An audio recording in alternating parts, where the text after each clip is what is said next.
Hello இந்த வீடியோவில் நம்ம எதை பற்றி பார்க்க போகிறோம் அப்படின்னு பார்த்தீங்கன்னா, நம்ம சிம்பிளாக நம்ம லைஃப்பில் ஏதாவது ஒரு நார்மலான ஒரு நல்ல விஷயம் கற்றுக்கிட்டு அதை செயல்படுத்தலாம் அப்படின்னு நினைப்போம். அப்படி ஒரு விஷயம் என்ன அப்படின்னு பார்த்தீங்கன்னா, நம்ம லைஃப்பில் வந்து பார்த்திங்கன்னா, நம்ம ஏதாவது பண்ணுறப்ப நமக்கு ப்ரெஷராகவும் கஷ்டமாகவும் வலிக்கும். இந்த மாதிரியான விஷயங்களை தவிர்க்கிறது நல்லது. அப்புறம் ரொம்ப வேகமாக எதையாவது பண்ணுறது இந்த மாதிரியான விஷயங்களை தவிர்க்கிறது நல்லது. சுற்றி பாருங்கள், எல்லாமே சும்மா இருக்குது. அது மாதிரி நம்மளும் சும்மா இருந்துட்டு நார்மலாக நம்மளோட வேலைகளை செஞ்சுட்டு இருக்கணும். இந்த வேகமாக பண்ணுறது, ப்ரெஷராக பண்ணுறது, கஷ்டமாக பண்ணுறது, அப்புறம் வந்து பார்த்திங்கன்னா வலிக்கிற மாதிரி பண்ணுறது, இதெல்லாம் பண்ணக்கூடாது.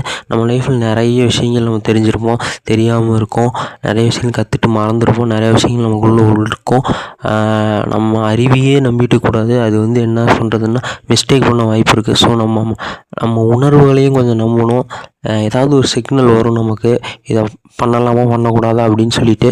அந்த சிக்னல்ஸ் என்னென்னா ரொம்ப வேகமாக பண்ணுறது, அப்புறம் இந்த ப்ரெஷர் ஆகிறது, வலிக்கிறது, இந்த கஷ்டமாகிறது, இந்த மாதிரியான சிக்னல்ஸ்லாம் கெட்ட சிக்னல்ஸு. இந்த மாதிரியான கெட்ட சிக்னல்ஸ் வரும்போது அந்த செயலை நம்ம பண்ணக்கூடாது, நிறுத்தி வச்சிடணும். நம்ம நமக்கு நினச்சதை நமக்கு தோன்றதை நம்ம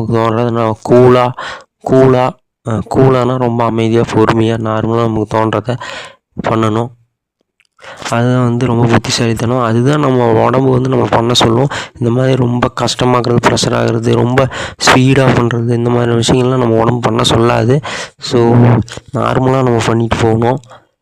அதுதான், இந்த வலிக்கிற விஷயங்கள்லாம் பண்ணக்கூடாது. அது நம்ம உடம்பே தடுக்குது, வேணான்னு தான் அர்த்தம். இதெல்லாம் இந்த ப்ரெஷரு, கஷ்டம், வலி இதெல்லாம் வேணான்னு தானே அர்த்தம். ஸோ இதெல்லாம் நம்ம பண்ணக்கூடாது. அதான் சொல்ல வந்தேன்.